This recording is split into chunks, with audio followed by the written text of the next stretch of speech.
Growing up in New York, she was obsessed with board games. At 14, she got her first job as a games tester before going on to become a multi-award-winning games creator.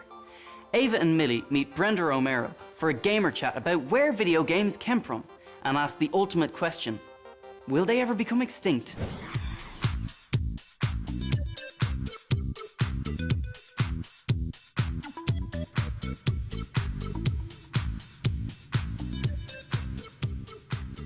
So, how long have video games been around for?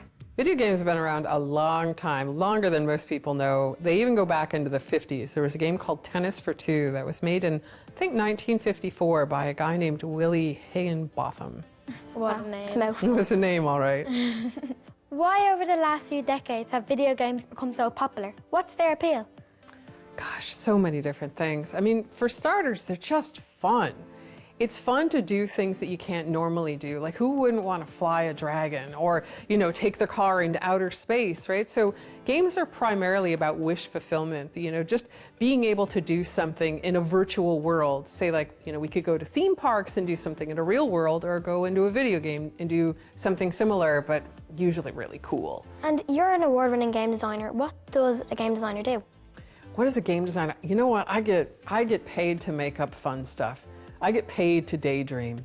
Like, if you ever had a teacher say, "What are you thinking about? Would you pay attention, please?" I was that kid.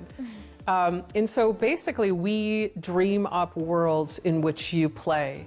I think about verbs, like, what are the actions in this world? Can you run? Can you jump? Can you throw? I think about goals. Like, what is the thing that you're trying to do? How do you win this game? I think of quests. I think about what happens when you press the A button. Like, pretty much everything is what we think of, but it's just, you're sort of an architect of fun, I guess is the best way to say it. Do you think video games will ever become extinct? You know, I think well beyond my lifetime, and probably well beyond your lifetime, what we would think of as video games today will become extinct. Like, there used to be, if you wanted to play a video game, you had to go into a room with a mainframe, which is as big as this whole area that we're in, and you had to play on a keyboard attached to that thing. Now we can pull out our phones and play. But games themselves will live on, no matter what form. I mean, some of the earliest forms of culture in the history of humans were games.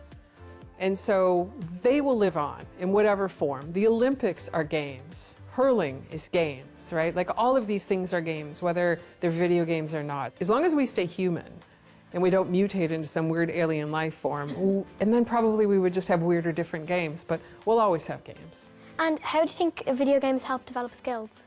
Well, video games are about mastery. You know, there's achievements and awards, and you get experience points. So the better you get at the game, the better you get at those skills that help you play the game, the more the game rewards you and the further you get to go.